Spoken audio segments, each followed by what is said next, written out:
Hey, um, welcome to the second edition of the Georgia Wrestling War Journal. What can I say about tonight at IWE? It was a huge success. The biggest crowd they've ever had. We're looking at close to 300. Last time they got 250, the time before that, 200. So it's moving in the right direction. It was really thrilling and natural to be back there agenting matches and making sure the card flowed. Um, Again, it's not my vision. That's not what I'm there for. I'm there to sort of lend an air of expertise, make sure things are coming across, that we're not repeating stuff, that things make sense, that the same stuff that I preach on any of the sort of show recaps that I do. But a few things really stood out to me, one of which was O'Shea Edwards wasn't able to be there. His plane ticket, right? Um, that they just didn't let the plane off of the tarmac. He's sitting in the plane on the tarmac and they won't let them take off and then they cancel the flight. Incredibly frustrating for him, incredibly nerve wracking for Tim and other people at IWE. Um, and that's when I'm not going to take full credit, but I will say that um, I think my ideas contributed mightily towards fixing that problem and then making Overkill a much bigger deal throughout the course of the night. Culminating with, so they did Hammerstone and Legacy. Sean Legacy wasn't going to wrestle, but like a true pro, he brought his gear anyway, even though he was just doing a contract signing. So then they were able to do Hammerstone Legacy 2, which was a big match for them a few shows ago. So they were able to do that as the main event to determine who the number one contender would be. And at the end of that match, Overkill attacks. Overkill, who had promised multiple times, like, Tim, we run this show. And showed it by attacking Logan Creed and busting him open with the barbed wire bat, raking the barbed wire across his head. He's bleeding. They're leaving everybody laying, and now they're attacking Hammerstone and Legacy. Because the show opened with, as per my suggestion, them announcing, and they were upfront about it, like O'Shea Edwards can't be here, so we're going to do a number one contenders match, and it's going to be Alexander Hammerstone against, then the music hits, and out comes Overkill, and David Ali's assuming he's going to get it, or one of his guys are going to get it, and they don't. And so they vow, like, we're going to show you that we run this show. And so they attack Logan Creed. They won their matches throughout the night.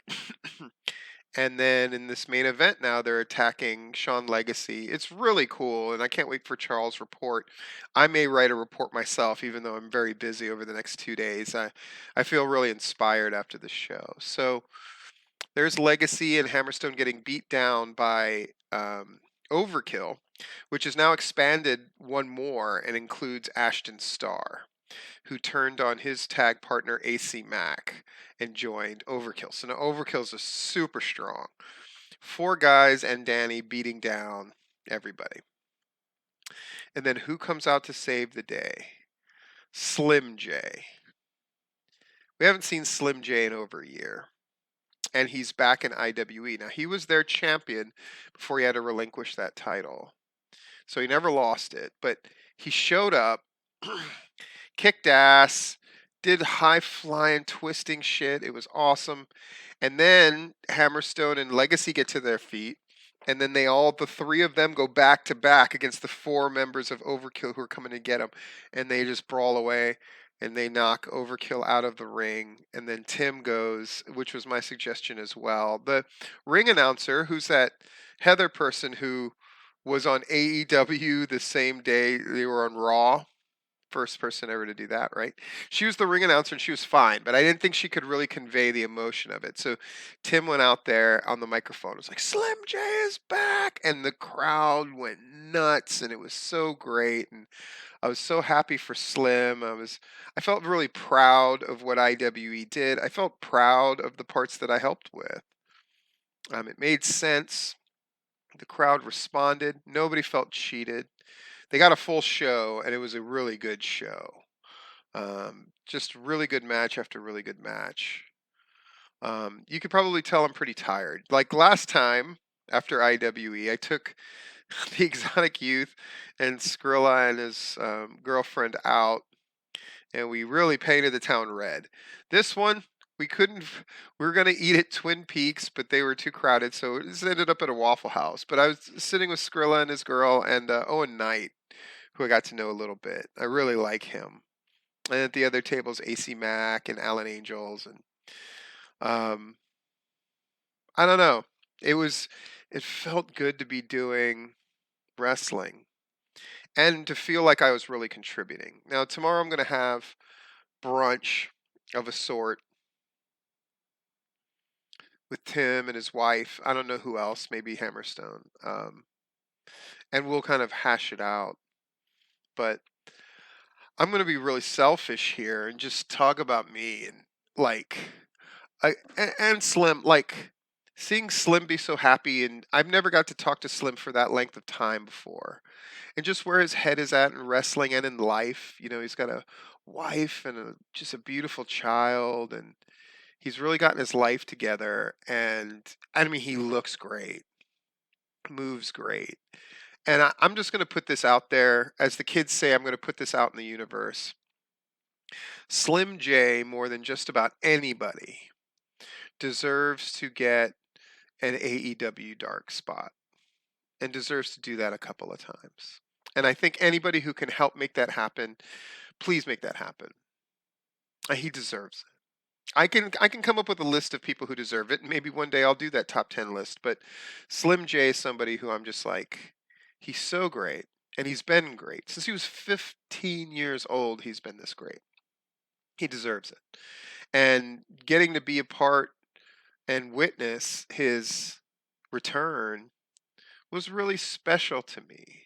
Seeing Dan and Tank do good is really special to me. That's legitimate. Hell, Jeff coming and giving a speech for Larry Goodman and then getting to yell down a fan felt really good to me.